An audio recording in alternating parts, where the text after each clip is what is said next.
Hey, what's going on, everybody? Welcome back. In this video, we are looking at the Saturday NBA slate. We have a perfectly sized slate, 6 games today. Happy Saturday. They're all starting between 7 and 8:30, so it's going to be a night that you're not going to have to spend multiple hours at the computer. As soon as that 8:30, we get the starting lineups for 8:30, you can go out, enjoy your night. So looking forward to this type of slate. Let's get right into it. If you enjoy the content, appreciate the like button, subscribe if you haven't already. We also have an NFL video out later today, and we have an awesome UFC card, Poirier versus Oliveira. I kind of like the underdog in that main event, but it's going to be such a fun card in general. Looking forward to watching that tonight. But let's get into the NBA picks. Looking at the point guard plays today, you have Stephen Curry at 11.6. He is very expensive. This might be he was 11.9, 11.7, but this is one of the highest price tags he's been all year. He's very interesting to roster because he doesn't give you as high of a floor as other superstars like Jokic, Giannis, some of these other guys that even on their worst nights, they're still putting up 40, 45, minus Giannis the other day where he put up 30. But 95% of the time, Giannis is not dropping under 40 fantasy points, whereas Curry, he's done that multiple times. He even had under 25 here against Phoenix. So he's risky in terms of just because if he has one of those games, you're basically dead. But he can also put up 85. So for the 5% of the time during the season that Curry will get over like 70 fantasy points, he could be worth the risk, but I don't want to pay all the way up for him today. You have DeJounte at 10,099 going up against Denver. He's also fine, but I think there's some better plays. Like, you need 60 at least out of Murray.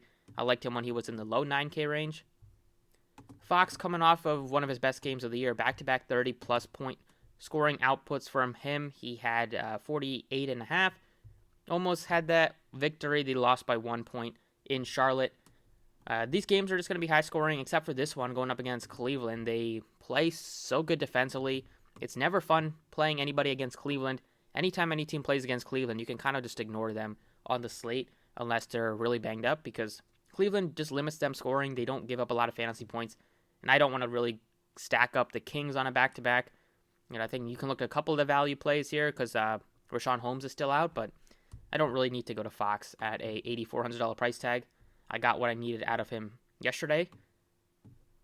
Kyle Lowry is 77. He is playing without Jimmy Butler, playing without Bam, so he's getting more production, more usage, getting more assists, taking a lot more shots. At least last game he took 21. He's playing bigger minutes in close games.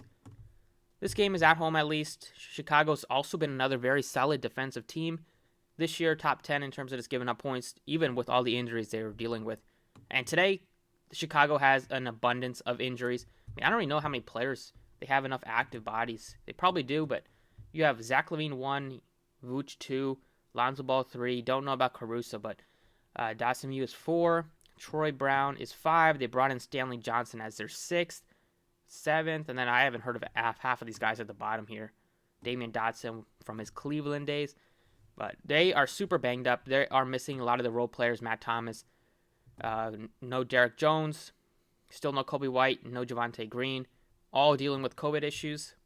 So you're probably going to want to target at least a couple of these Chicago guys, some of the expensive guys I don't mind getting to because there's still no DeRozan. But one value piece that I think looks pretty solid is going to be $3,100 Troy Brown. He should start at, in place of Derek Jones, who was starting in place of DeRozan. He played 24, 27 minutes the last couple of games. He's not the best fantasy player, but wouldn't be shocked if he gets you over 35 minutes today just because they don't have very many bodies. I don't know how much they're going to play Stanley Johnson. They just signed him.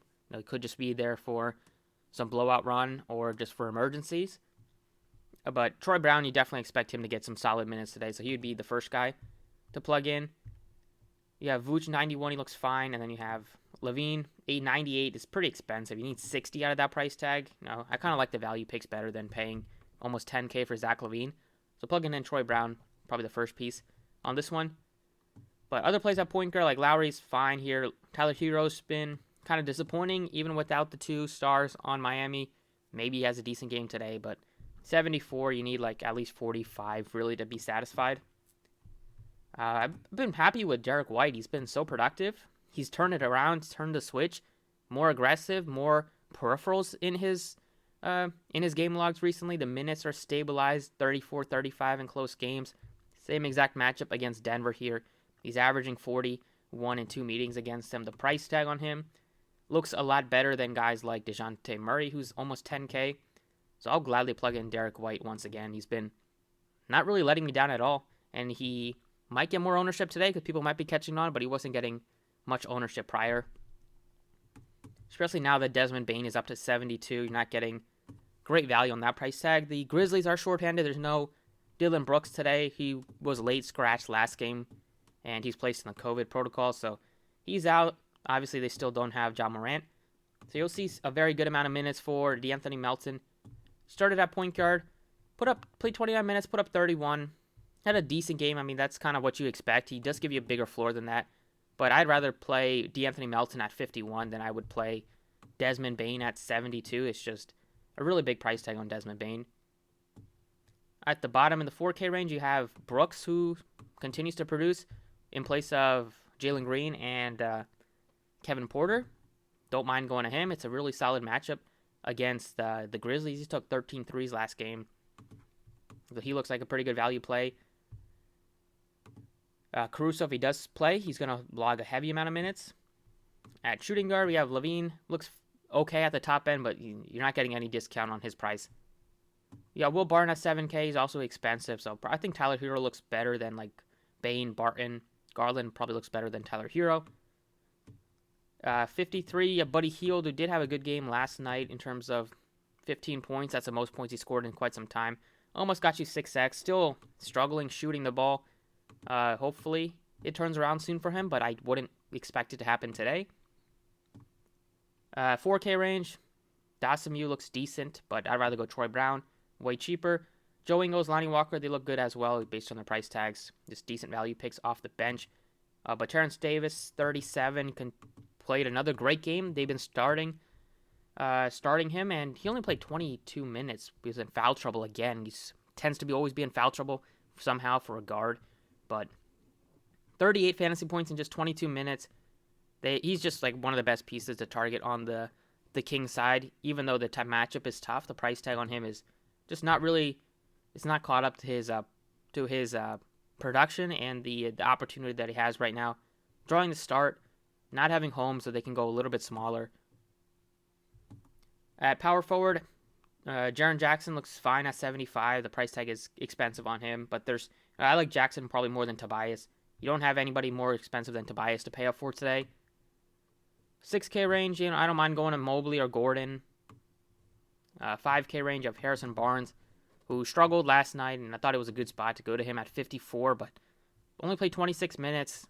They didn't even close with him because he wasn't playing well. So that was not fun. Kevin Love down to just 44. This might be a good spot to take a shot in tournaments just because last game he showed the upside that he gives you. He's still not playing a ton of minutes now that they're all healthy, but occasionally he can catch fire.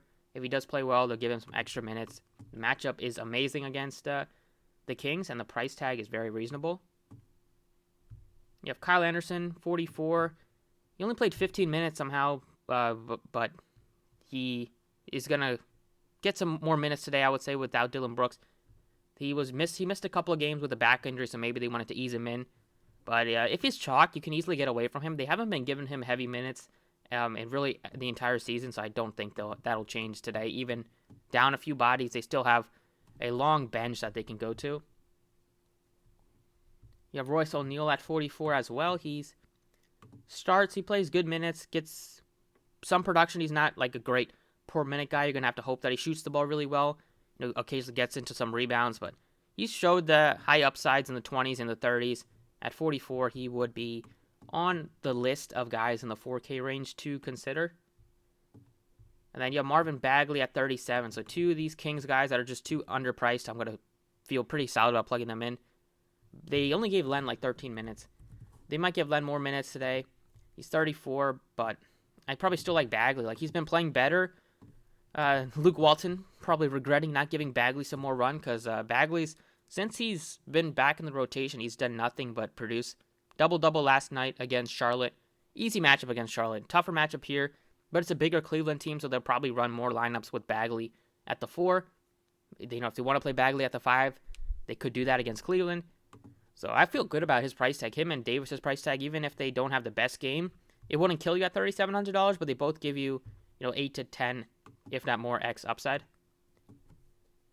At center, we'll be able to pay up for a superstar here. We have $9,300 left plugging in all these value picks, but they look very good. Jokic, 11-9 against the Spurs. Expensive, but I'd probably still go Jokic at 11-9 over like Steph Curry. Today, you have Curry, Embiid over 11K. Give me Jokic all day in that situation. Then second guy would be Embiid, and then if you're looking for a value pick at center, you have Dedmon at 45. You have Portal at 66 as a mid-range play. And then you have Len all the way at the bottom if you wanted to take a shot, but I feel pretty good about these 6 right now. It's still easy with 8,000, so you can spend up for a couple spots. But Bagley, Terrence Davis has pretty good value picks. You have Jokic as a superstar. Derek White gives you 40-point upside. $6,500. DeAnthony Melton has a good value pick. So that's about it for the DraftKings side. Let's talk about FanDuel. So for FanDuel, the point guard plays. Curry is 10-5, so he's way better of an option. He looks better than DeJounte Murray. Levine looks better on FanDuel at $9,200. Derek White looks way better on DraftKings. His price tag has really caught up on FanDuel. He's up to $8,000. So I'd rather go to Fox in that situation. But Kyle Lowry continues to be underpriced on FanDuel. He's only 67, missing a couple of guys. Obviously, Butler and Bam. Don't know why his price tag is still so low. And then at the bottom here in the 5K range, you have Tyus Jones, looks good at 58. DeAnthony Melton at 58 also looks very appealing. And that's the main guys. You can maybe take a shot on like Monty Morris, but or Davion Mitchell. But basically, kind of already have a number of guys in the 5 to 6K range. At shooting guard, I like Zach LaVine the best, more than DeJounte Murray, more than Bradley Beal, more than Donovan Mitchell. You have Tyler Hero at only 66. Like, FanDuel's making it tough to get away from some of these Miami guys like Lowry. And Hero, you can make a case to get away from them on DraftKings, but FanDuel, there's just really, really cheap that it's really tough to get away from them. But maybe you can go Desmond Bane instead at 66. He looks better than 72. He's going to get a lot of playing time today without Dillon Brooks and Ja Morant. I like the price tag on Will Barton at 6,000. DeAnthony Melton at 58. He looks good as well. Davis looks better on DraftKings. You can still play him on FanDuel, but I have way more confidence on him hitting value on DraftKings. $2,000 less. And at the bottom, Caleb Martin had a big game for Miami. If you want to chase that, you can. I would not chase that, though. I think today might be the day that finally Tyler Hero gets it going. Small forward, Tobias, 75, decent, but you have a bunch of guys in the 6K range. FanDuel priced Stanley Johnson up to 65 already, so definitely don't want to play him on FanDuel, but give me Tyler Hero. I'll take one more shot with him. Hopefully he comes through. He's at home. Should be kind of a close game against Chicago. The price tag is like the lowest it's ever been with Hero not having Butler or Bam to play with. So he has a lot of upside. It's just a matter of him hitting shots and coming through. Wiggins at 56 looks like a good value play. You have Eric Gordon, Buddy Hield, very affordable. Garrison Matthews has done nothing but splash 3 since he's been inserted into the starting lineup. And then in the bottom 4K range, nothing that looks crazy appealing. We'll take a look at Troy Brown. I think he's just shooting guard eligible. Just shooting guard, he's 4,000. He looks better on DraftKings, but still playable on FanDuel. Power forward, I like Jared Allen. Great matchup against the Kings. I like Christian Wood at 83. Really good spot against Memphis. You have Jaren Jackson, though. I don't know why his price tag on FanDuel doesn't change. He should be 80% owned today. He's not going to be, but he should be because he's way too cheap. Great spot against Houston. He looks the best out of that 6K range. You can take a shot on Jayshawn Tate. In the 5K range, take a shot on Aaron Gordon at 56. Keldon Johnson is probable, so that will take Keita Bates-Diop and make things a little bit more complicated for like Vassell and Lonnie Walker off the bench. And that is the main pieces. I don't want to... All right, Bagley, you could look to him at 44. 37 is a better price on DraftKings, but he's still playable. You can even play him at center if you wanted to, just to fit him hit an extra spot. But there's a lot of good value here in some of these spots. I'm going to be able to get up to Jokic today. You can maybe make a case to get up to Vooch, also at 89. But Jokic, 11-2. It's a good spot against the Spurs. Vooch also just will take a lot of shots today. Him and Levine are just going to be able to chuck. And then Christian Wood also looks fine. But right now I got Jokic. That could change throughout the day, but I feel pretty good with the going with a lot of the 6K range players fitting in Jokic. You still have some other value picks that we can plug in here. So that's it for the video. Thank you for watching. Best of luck tonight. Hit the like button if you enjoyed, and I'll see you all next time.